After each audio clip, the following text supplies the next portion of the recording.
Good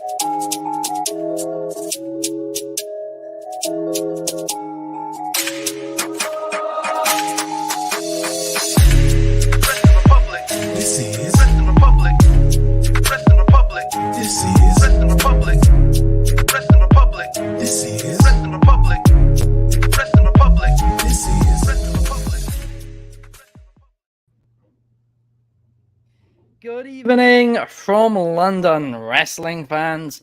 I'm your host, Ben Allison, and you are listening to Wrestling Republic's daily broadcast, your one-stop shop for professional wrestling insight, news, and reviews on a daily basis. Today, it's Wednesday, and you know what that means. It's AEW Dynamite Grand Slam, and it is a very stacked card. We've got a lot of stuff to get into.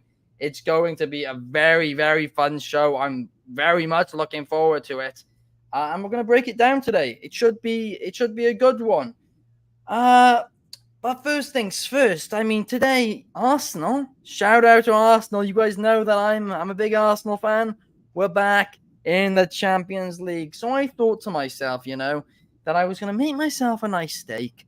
Come on, talk about AEW Grand Slam, which I'm very much excited for. Gonna have a great old time, right? So I make my steak about an hour ago, and the fire alarm goes off in my building. So I go outside, concerned, whatever. Everything was fine. Found out very, very quickly somebody accidentally set the alarm off, and we got told an hour until anybody arrives. And thankfully, it wasn't quite an hour until it went off. I think it was like 40 minutes, so a bit less than that. But it was in the rain, and I got soaked. So I'm not in a good mood today. But how are you today, David Sheldon?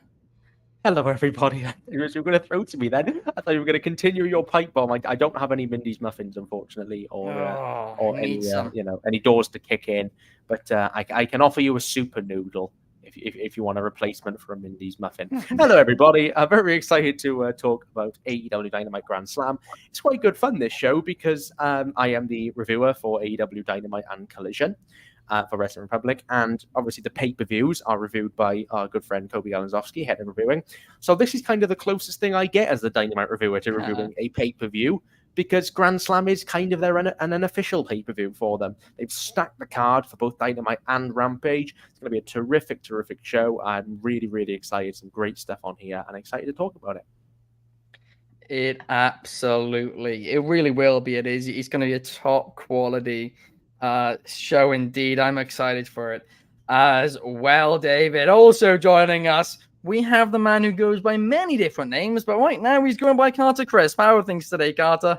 Just regular Carter, but my half brother, Mr. Cornette, he let me, or Carnett, I guess we got his legal name. He is excited. He thinks tonight's card is going to be real wrestling. There's going to be none of that, dancing around stuff. We're going to see some. I'm excited. I think it's, we got.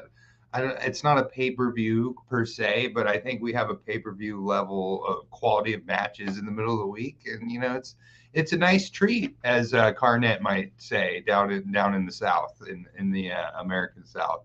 And two, shout out to Arsenal. I also am an Arsenal fan, and to any Hotspurs listening, we are going to beat you because we love you. Okay, that's all I have to say. I'm outnumbered. Yeah, you are. Two Arsenal fans on the same show. Well, this is.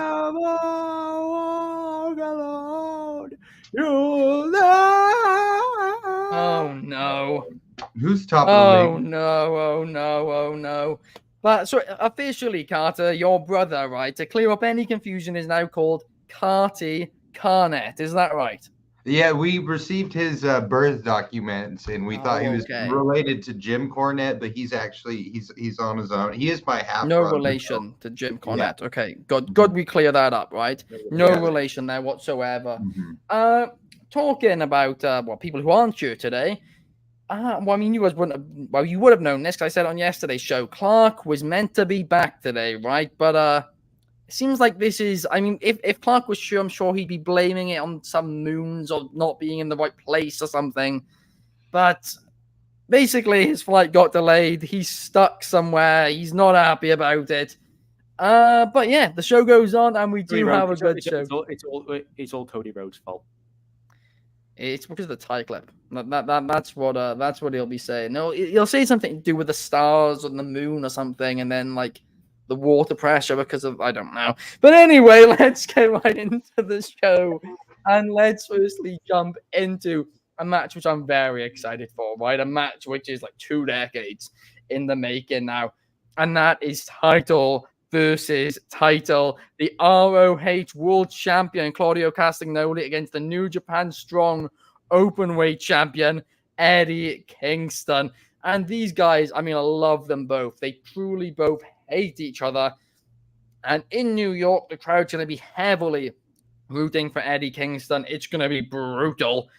But in the end, I really do think we're going to see a new Ring of Honor World Champion in Eddie Kingston, because personally for me, I think that Eddie Kingston deserves that World Championship reign. I don't think he's going to get it with the AEW belt, unfortunately. So let's give him the next best thing in that company, the ROH World Championship.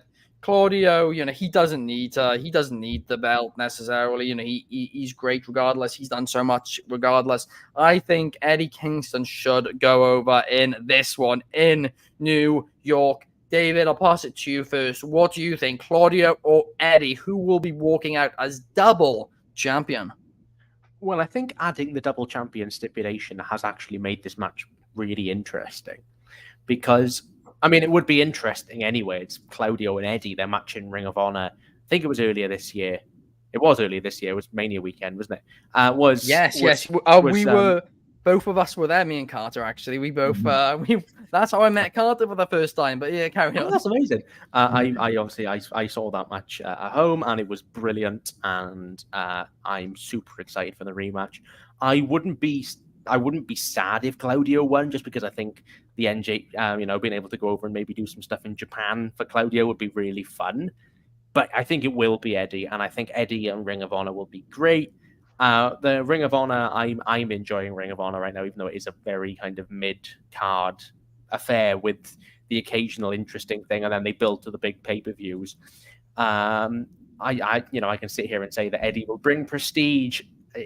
Claudio, I said the same thing and didn't fully work. Not Claudio's fault. He's had some banging matches for that title, and Kingston will as well if he wins it. But the Ring of Honor stuff's a little bit up in the air.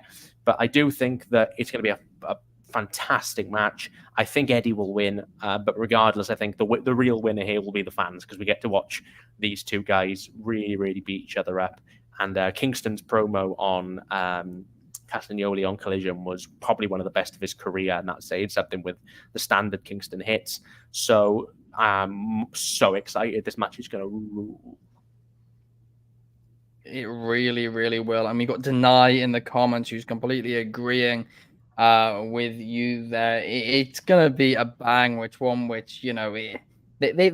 tore the house down at Ring of Honor at Mania weekend, like you said, David. I think they're going to take it to the next level. I think the crowd's going to be a lot more into it this time as well. But what about you, Carter? Sorry, carry on, David. Sorry, no, just very quickly, I just wanted to say there's only one slight downside, and I forgot to mention it because I was raving. The Blackpool Combat Club are in a little bit of a strange place right now, because they're all kind of tweeners in a sense. But Claudio, on Collision, was cheered heavily he was played the face role against Big Bill and Ricky Starks. Now he's going in the next week as a mega heel. I think Claudio is one of the harder people to make that work for, only because Danielson is kind of pitching more on the face side of things. Moxley is pitching more on the heel side of things. Claudio kind of can get a little bit lost. I think I like the fact that they're a tweener team that can play both roles. I like a tweener act. It's the fact that you booked it on Collision so close to Dynamite. Yeah, he's going to be booed so heavily. Just a little bit all over the shop. But match is going to be great. Yeah, I do agree that's beyond dumb. But yeah, I mean, it's New York. He'll be cheered, thankfully, Eddie. But if it was somewhere other than New York, I do worry about what the crowd reaction would actually be. I think Kingston's so over. They cheer him regardless, to be fair. Yeah, hopefully you're right there. But what about you, Carter? How are you feeling going into this double championship match? I mean, I'm looking over at this card. This is a great card. And, I think these Ring of Honor guys, David, you said, and you kind of didn't want to say the mid card. I think that it's like an upper mid card. Like these are really good. Like in WWE, you might call it intercontinental, like that kind of level. This is really strong, and like this is the solid foundation of AEW. These are two great, strong wrestlers, two really good personalities.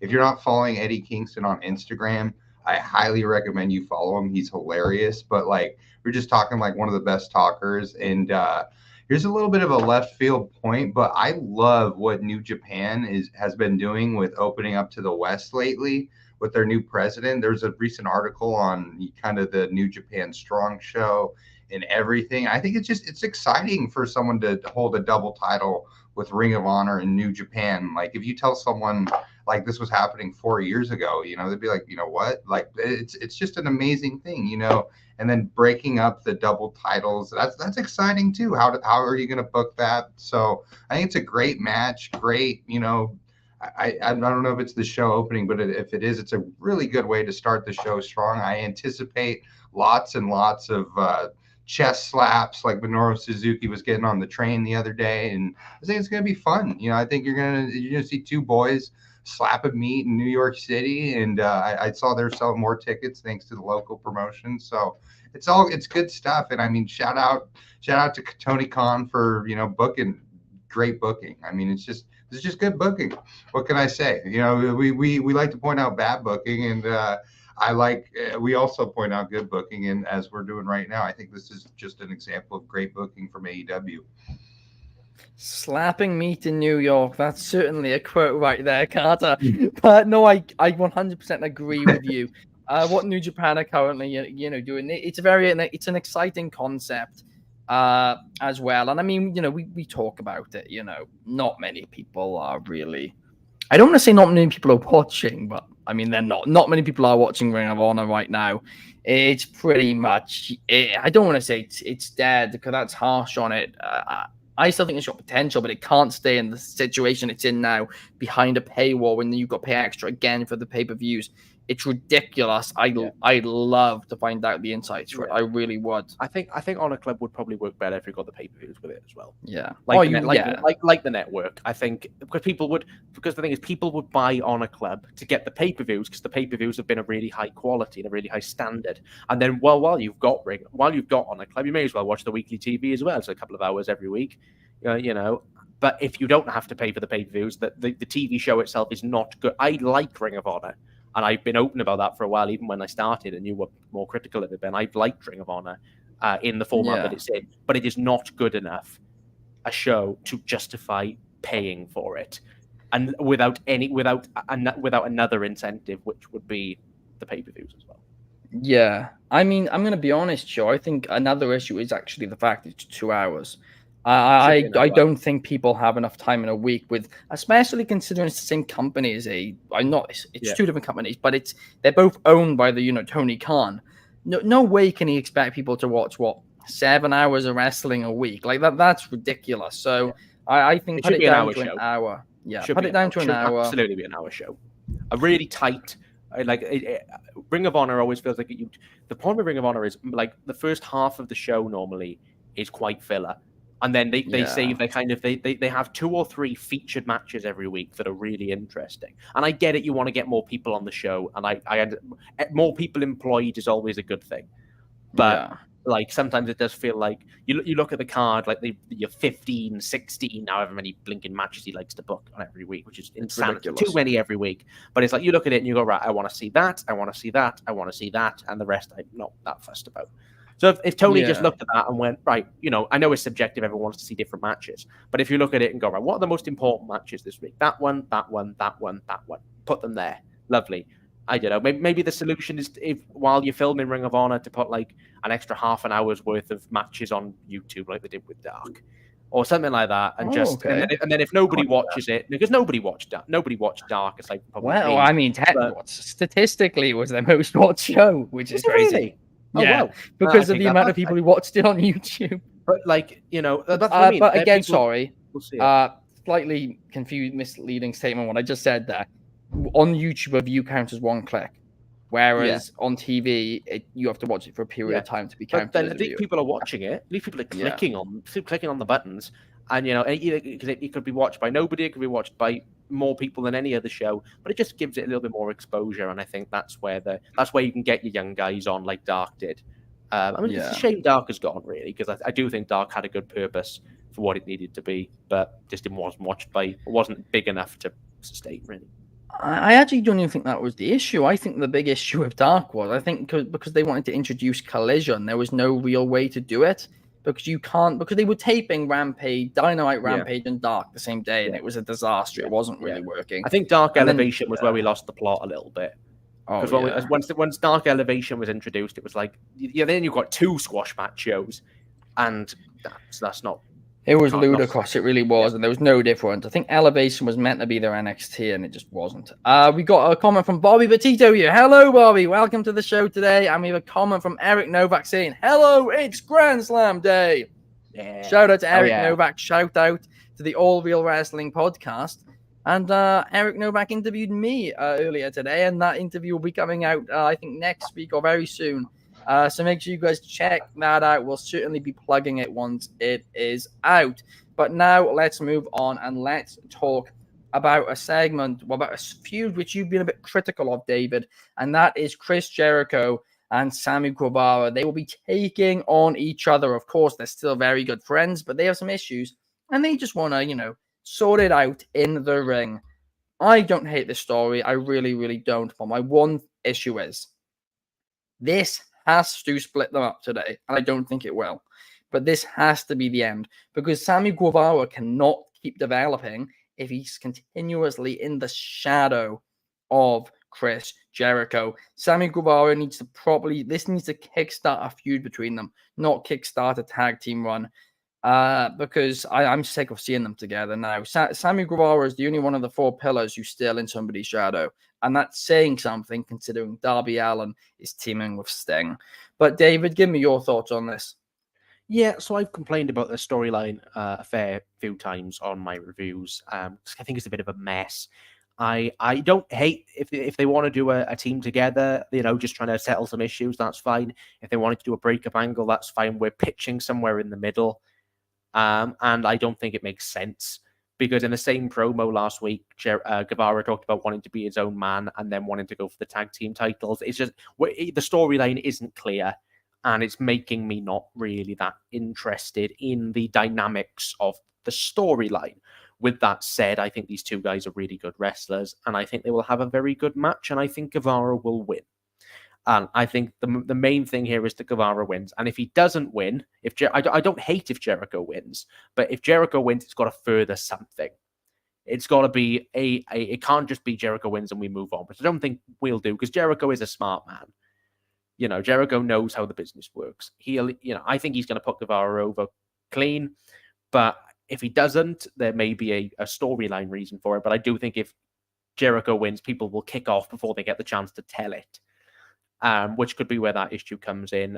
Don't hate the storyline by any means. I just think it's a little bit messy, but I am excited for the match. This is obviously several years in the making, and will be good fun, I think, for what it is. I wanted a little bit more cohesion. I mean, I'm going to play devil's advocate here, and I'm going to say if Jericho does win, it's just, unless it's like a heel turn on Guevara, and that's the direction they go, I think it's ridiculous. If it's Jericho wins, they then do a tag team run, and then eventually Guevara gets the win. I think it's too long. That's not what I don't want that at all. I think, but what I mean by a storyline advances is if Guevara just unloads on Jericho and just loses his composure, finally snaps at him, and it costs him. And then you go through a thing with Guevara of kind of a little bit of character development for him. Okay, I wouldn't mind that. David. I do like that. That's what I meant by a story. I don't just mean build to a rematch. I don't want to see Jericho just be better than Guevara, because that's not interesting. What is interesting is if you use this match to make people care about Guevara, because they've tried so many ways to make you care about Guevara, and my favorite iteration of, I say the same thing about Austin Theory. My favorite version of Sammy Guevara was when he was a moron, and when he the Stadium Stampede, he's one of the funniest parts of that match, and he's so entertaining with him kind of him standing up and thinking he's the only one left, only for his face to change as the cart comes towards him. It's such funny stuff. And getting battered out of the sky by the horse. You know, like, he is a really funny comedic performer, but he's just not given the kind of the tools, I think, to make it work, unfortunately, because he's just gone back to being serious, love me Guevara, and it doesn't work. Sorry, I just had to sneeze there for a second. But I am back now. But no, I do agree. Allergic to Chris Jericho. Yeah, I'm allergic to seeing Sammy Guevara just not get any character development. But hopefully, I like what you pitched, David. Hopefully, that is the direction they go in. Bobby Petito in the comments is saying, I'd like to see Sammy Guevara move on after he wrestles against Chris Jericho. Agreed. I think everybody agrees with that. And Eric Novak is Team Sammy. I think we all are. I think we all want to see a Sammy Guevara push. He's one of the 4 pillars, so make him seem like it. He's the least interesting of the 4 pillars, but he can be something. He just needs the right direction, and that's the same thing with Austin Theory. Just needs to be booked the right way. I'm going to be completely honest here. I think it's actually easier with Sammy too. I think Austin Theory's in a place where it's kind of a puzzle to figure out the direction. Sammy Guevara, I think the direction isn't that hard to figure out. But now let's move on and let's talk about the championship, which is very prestige nowadays. It used to be the title, which I just used to make fun of. I used to say it was pointless. To a degree, I still think it is. But Orange Cassidy made it feel important. And of course, Jon Moxley beat him for it in the main event of All Out from Chicago, and that is the AEW International Championship, which Moxley will defend against Rey Fenix tonight at Grand Slam. I think this is going to be a solid match. I believe, if I'm not mistaken, Moxley and Rey Fenix had a match a few years back when Moxley left WWE, just before the foundation, just before AEW started for NEW. I might be wrong there, but I swear I remember that match happening. Or it might have actually been Kenny Omega versus Rey Fenix, but I swear it was Moxley versus Fenix. But I'm going off on a tangent, right? But anyway, Moxley and Fenix, when they have fought each other before, they have been very, very interesting. They've always been very fun in the ring together. And I'm excited for this one, but it is very obvious that Moxley is going to retain. Carter, give me your thoughts on this one. Well, get the cut ready, babe, because I'm going to do a soccer reference. I think Moxley has been terrorizing the Lucha Brothers in the same way Arsenal terrorizes Tottenham. Okay, that's it. But no, I think this is going to be a fun one. You're right, Ben. Orange Cassidy totally built up this title. It's much more prestigious today than it was at All Out, and I think I saw something on Twitter. I know we're not supposed to mention things like this, but it was that Vince told kind of Moxley when he was at WWE, he felt he was underappreciated. And I think at AEW, we're seeing Moxley kind of come into his own. And I think it's a beautiful thing to see. I'm going to show some other combat sports knowledge. Styles make fights. And I think you have a bruiser, a legitimate grappler in Moxley, and a lucha style guy in Rey Fenix, and that lines up perfectly. Sometimes I think we think that lucha and strong style don't go hand in hand, but they really do.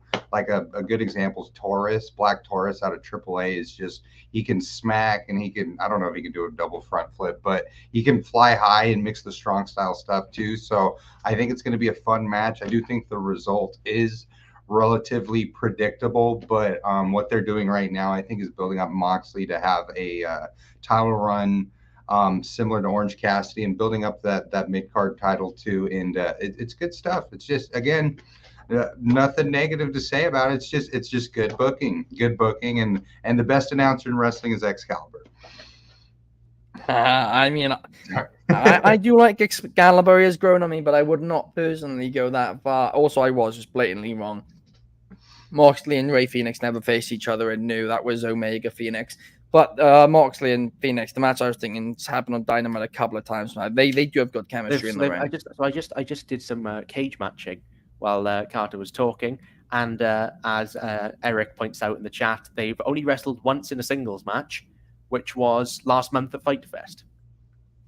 That was their last match. And I think it's the only match, the singles match that listed on Cage Match, that the two guys have had. They also wrestled, it's all tag matches. All the rest is all tag matches. I mean, my memory's clearly fading on me. Yeah, the first time the guys were in the ring together, they were teaming. And it was Moxley, Pac, and Phoenix versus, here's a thing for you, on Dynamite, Jon Moxley, Pac, and Ray Phoenix versus Carl Anderson, Kenny Omega, and Luke Gallows. That was when the bar were in AEW. So that was that's a memory. The club, shout out to them. I mean, my memory's fading on me at the minute. I keep remembering wrestling history with the wrong wrestlers in the wrong places. Yeah, the fire alarm went off early. Soaking wet. My memory's gone with it. But Josh Markowitz is in the comments saying, can't we just give Phoenix and Nick Jackson another one-on-one? They killed it in 2019, and it's never happened since. I mean, I agree there. That was a Give me Lucha Bros and Young Bucks till the world explodes. Or my chair explodes. Apologies about that. My chair just went, back I go. Carty Carnett might come out about that. I don't think he'd be too happy about it. He would be. Carty Carnett and Ignacio, and that's about it. Everyone else would be excited. Exact same. Bobby's saying that Sammy Guevara should go after the TNT Championship or International Championship. Yes, and give him an actual reign this time. But now let's move on, right? Let's now talk about the Women's Championship, because Saraya will be defending the Women's World Championship against Toni Storm. And Toni Storm's character work at the minute has been so good. It really, really, really has been. I just really hope that this isn't the blow-off match, because this feud should be something which, matures for a bit of time. This should be a bit of a long-term feud, right? I wouldn't have even done it this quickly. I don't hate it if there is like a long-term vision or whatever, right? Because it's keeping both of them relevant. But yeah, this Toni Storm gimmick, I'm liking, but I would have liked to see like a face-to-face with Saraya properly, like, promo battles between them in the ring or something like that, rather than just the backstage and stuff, and most stuff being, with the women not together and just in separate backstage interview segments. But hopefully there is a long-term plan here, and I'm just getting onto this too early. But I am excited for this match. I think it will be a very fun one. But David, give me your thoughts. So I think there's two ways this match will go. The first way is the sadder way, which is that it's very possible that Saraya was given the title at All In for the moment in England and will lose it in her first defense back to Toni, because I think Toni is probably the bigger name. So the bigger, kind of the better character right now, the more interesting person. And I wouldn't be that bothered by Toni just winning it back, because I think Toni's great and I think there's loads she can do with that title with the new character that she has. The other way, potentially the more interesting way, is if this is the match where Ruby Soho picks a side. And that kind of becomes, who will Soho help, Toni or Saraya? I don't know which side. I think probably more interesting if it's Saraya, because I think Toni Storm with anybody, I think, might be a bit, and it might undermine the character, because I think Saraya needs a bit of help to be interesting, and that sounds like such a dig against Saraya. I've got nothing against Saraya at all. I think she's good, but like, she's not as interesting. Toni Storm is carrying on her own right now. I mean, if she's going to have anybody, I'd quite like to see her have like a sommelier kind of, like somebody else, maybe a lower card wrestler in the women's division, that she can use as kind of a second, just to get them on TV and begin to build them up like MJF and Wardlow did. Yes. Because I think AEW have got a chasm of main event women right now, where it's just the same kind of names, and then everybody else. They've got a really talented division. And I say this every week. I'm not going to go into another one because we'll be here all day, me saying the same thing, as I always say. But I think there are opportunities like this where you can use Toni to build in somebody else. And I think perhaps Toni with the title with somebody kind of an underling would be good fun. But either way, I think the match will be good. It needs time, because I'm so sick of saying, oh, this match looks really good on paper, and then again in 6 minutes. And then it's just like... So I hope it's good. I really hope it's good. The tools are all there for it to be good. It's just I'm not convinced that it will be given the time it needs to, because it almost never is. Yeah, I mean, it's pretty hard to disagree with you right there. I really hope that Shirai doesn't drop the title. I really don't. I mean, eventually Tony Storm, sure, but I'd have this match Shirai win. Maybe Ruby helps her or whatever, because I think Ruby, is quite. I think it's pretty obvious she is now on Shirai's side, because in that backstage promo, Ruby was digging into Storm a bit too. But I mean, we're gonna have to wait and see. But the Outcasts didn't work. Like that's the reality of it, unfortunately. But let's hope this feud does. I don't find Saraya all that interesting as a television presence, and I like Saraya. I do like Saraya. She's on a lot of money though too, which is why. She's on an awful lot of money. I think give her something to do. Give her something that feels like Tony Storm has proved that the way to go with this women's division is characters. Because look how over she's got, just by giving somebody a personality that's not just this woman versus that woman. There's nothing separating 75% of this women's division. So if you just get something in to make you stand out and be different, it's so easy. Wrestling is not that hard. Make me care and I'll care. I care about Tony Storm. I don't really care about anybody else in the women's division right now. The next person I care about most in the Tony Khan booked women's divisions is Billy Starks, who's on Ring of Honor doing great stuff with Athena right now. And it's mad that that's the case, because so much talent just given nothing to do. Yeah. Billy Starks, not to be confused with the tag team of Big Bill and Ricky Starks. But now let's move on and let's talk about the main, what I presume will be the main event of the evening, a match which is years in the making, a match which I'm very excited about, and that is MJF versus Samoa Joe. MJF is going into the match hurt, right? Samoa Joe is going to be a very tough opponent to beat, the ROH TV champion. I obviously do think that MJF is gonna, retain. I don't think that's wild shout whatsoever. I think that is, that's pretty obvious to anybody, who's keeping up with it. But I do think it's gonna be a banger of a bout. It's a main event I'm looking forward to a lot. Will Roderick Strong and Adam Cole get involved? That's gonna be interesting. That could add another element to it. But yeah, I think MJF is going to get the win here. He's going to retain the AEW World Championship. I'm interested to see if maybe this feud carries through to Wrestle Dream, which is in just over a week's time. So maybe the ending isn't fully clean or something like that. But what about you, Carter? We'll start this with you this time. Do you have any predictions heading into this AEW World Championship match at AEW Grand Slam? So I've been thinking about it, Ben, and there's two paths I can take, Ben, and I already called Excalibur the best announcer in wrestling, so I'm gonna die on this hill. I think Joe's winning. I think Joe is gonna win tonight.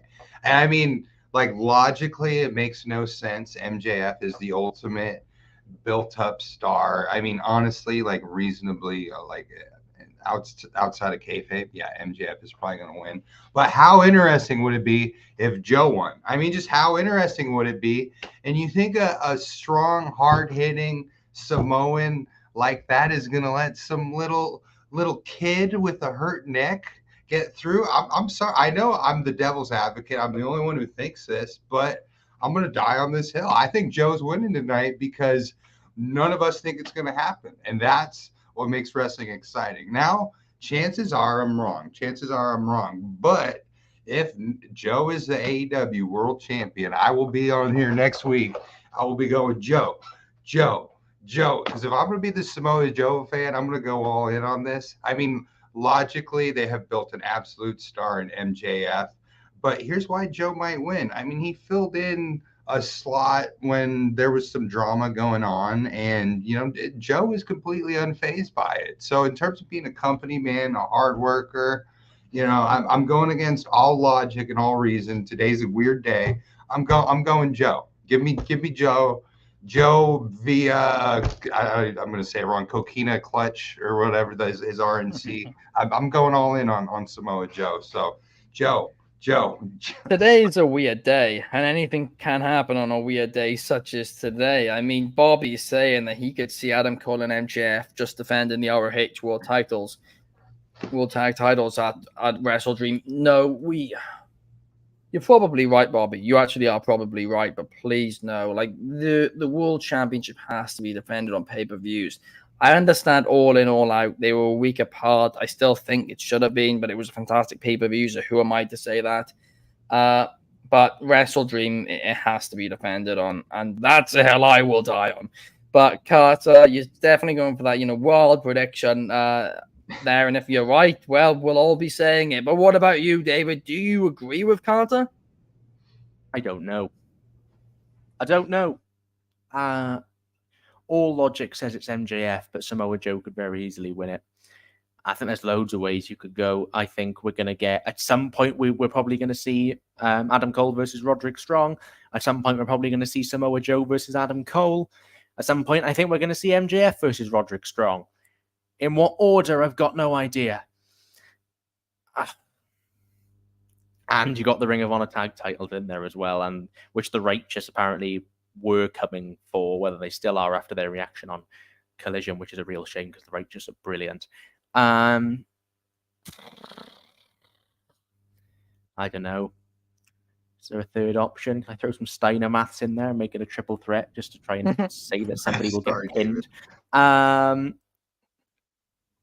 don't know. I really don't know. I think personally, what I do is probably have Adam Cole and Roderick Strong shenanigans. MJF narrowly retains here, and then they do MJF versus Joe at Wrestle Dream in a steel cage. Because I think watching Samoa Joe, in a cage is always good fun. But so many factors here, and maybe that's a sign of good booking, is to have so many different factors that it's not just MJF will probably cheat to win, or Samoa Joe will just squash him or something like that. I really do not know where we're going with this, and I know this is probably quite rubbish commentary for a wrestling podcast, but I just don't know. You have no idea. I've got no idea, and do you know what? That means I'm going to be tuning into this match when I wake up first thing tomorrow morning to review it at 5:45 a.m., which is when my alarm is set for. A very, very excited man, because I'm going to get to see this match, and I genuinely don't know where it's going. And that is good. That is good fun. Stranger things have happened than to have Joe take the title here, because Joe is a monster. Well, don't do what I do, right? Because whenever I watch a show in the morning, because, obviously they're on in the middle of the night for us here. Whenever I watch a show in the morning, I always go to turn off my alarm. And I always instinctively lock notifications. And it spoils it for me every time. So don't do that, David. Be careful. The good news is I've deleted Mr. Musk's site now, so I'm no longer on X or Twitter, which has made my wrestling viewing experience immensely more satisfying. I don't get notifications, thankfully. The only thing that can spoil my fun is my own curiosity when I, accidentally click on something that takes me to a spoiler. So I don't do that for my reviews, though. I'm strictly nothing is seen until the show has been finished. But it's gonna be a really, really interesting match. This, and it will be a fun match to watch live. Not live. I love how you've just gone on a rant about how you're not on X anymore while we were live on X. But I mean that's not about it. I didn't realize that. Sorry, Elon. I love you. Don't clip that. I love you. Don't clip this. I love you. We like X. Oh, that is gold. But no, honestly, I was convinced MJF was winning until we started this conversation, and now I'm like, you guys have made me think Joe could win. MJF does feel like such an obvious choice because he's MJF and he's the biggest star. Yeah, he must. Surely, it feels like he must. I just think there's more legs in this, and there's a chance Joe just kills him. And they do the Moxley Punk thing, where you have the squash leading into the rematch. But that doesn't make sense. But it could happen because Joe feels unkillable, even though he's been killed several times by Punk like a few weeks ago. Who's now also been killed. He's been wiped off the face of the earth. But I just, man, it's weird. It's a weird time. But yeah, I think this will be I don't think, like, because I remember when we did MJF and Adam Cole, and I predicted the match wouldn't go more than a few minutes, and it would be an angle more than a match to build to the rematch. This was for the Dynamite match and not the All-In match. And it ended up going half an hour plus. So I'm going to stop making predictions where I say things only go a few minutes because they're always wrong. But that is a possibility here. But I think that would be a cop-out for Grand Slam, which is seen as their biggest television episode of the year. And ticket sales haven't been good for it this year either. I think they have grown in the last 48 hours because the AEW have been really pressing, doing local media. Rampage as well. Rampage. It is a great card, but they need to deliver because last year's show got mixed reviews too, which I think didn't help. I genuinely can't even remember what happened to last year's Grand Slam. Remember what happened to last year's Grand Slam? I mean, it was the Moxley Danielson. Oh, it was the finals of the thing, wasn't it? After Brawl Out. Yeah, okay. Because the year before that was Danielson and Omega. Yeah. And that was like, and I mean, I think we've got a card that is worthy of that this year, but it is just, I've no clue where this is going. No, I'll agree with you. And we got Anthony in the comments saying killed with cause. Yeah, I mean, the dirt sheets killed CM Punk, and then CM Punk decided to just kill himself, just to add on to it too. So it was just, I mean, it was just absolutely brutal. Right. He's doing UFC commentary now, so we're fine. TKO, he's coming to WWE, David. He's going to be there in Survivor Series. I so don't want him there. You have no idea how much I don't want CM Punk in WWE. Same as I don't want him back in it. I would like him to go away, and that's horrible because I love Punk as an in-ring talent, but I can't have him. What happened to All In leading into kind of everything that went on with how I was feeling at the time has kind of spoiled my appetite for Punk potentially permanently, and that's a real shame. But I just feel like he will poison wherever he goes now, and that's a real. And I'm sorry. Because he's a once in a lifetime talent, but I just from my own personal feelings, anyone that wants him back, Clark, great. I'm so happy for people who want him back. I just don't. I'm sorry. Talking about once in a generation talents, Bobby Petito here is asking, do you think Mercedes Moné will be at AEW Grand Slam or AEW Wrestle Dream? Carter, I'll quickly start with you first. Do you think she cut shop today? I hope she's at both. I will be at Wrestle Dreams. No one's asking about me. I'll be there. So I hope she's there. No, I mean, I think she's one of the greatest untapped female talents. The fact that I would love to see it. I mean, it's a no-brainer. Her to AEW. Sorry, go on, Carlos. No, I was going to say just like Punk to WWE. I apologize, David. I think with regards to Mercedes, I think if where we think it's going is true and Cargill is going to WWE, I think that would be good counter. WWE gets Cargill, so AEW gets Mercedes. Like Mercedes Moné, I think if Mercedes Moné comes to AEW, I think she will win the world title very quickly. Because I think they will just go, Saraya has to be champion there. She must stay champion. Maybe she does, but whether we see her now, whether we see her wrestling, whether she's cleared yet from her injuries, we don't know. But whatever, I don't rush her back before she's ready, of course. And whenever she does come in, I will be incredibly excited because I think Mercedes Moné might be the best women's wrestler in the world. And in terms of star power and in terms of how much I enjoy watching her New Japan run this year was outstanding. Yeah. And I think wherever she goes, she will be a credit to that place. And she lifted up the New Japan women's division, and in her absence, it's so, I think whether she can overcome some slightly ropey AEW women's booking, I don't know. We've seen it with so many people, but will she want booking control? Maybe she will, but that brings us. If she gets booking control, it might be a good thing. Help. Yeah, exactly. I think it would. But that, guys, brings us to the end of this show. Thank you so much for watching. Been a bit of a crazy one today, but it's been a banger of a show in the end. Thank you so much for watching. If you're on YouTube, please like and subscribe. If you're on Spotify, then cheeky 5 stars would be very much appreciated. And if you're on X, a repost, they're called now, a repost would be lovely as well. But thank you guys so much for watching, and we will be back tomorrow, later time tomorrow, Throwback Thursday. So it will be 11 p.m. UK time, which is 6 p.m. Eastern, and 3 p.m. Pacific, with Clark, a returning Clark. Hopefully you can get home by then. Anthony and Shard, they'll be giving you their Grand Slam review. We'll see you guys then. Enjoy the game today if you're watching and Arsenal are winning. We're going to win the Champions League. See you guys.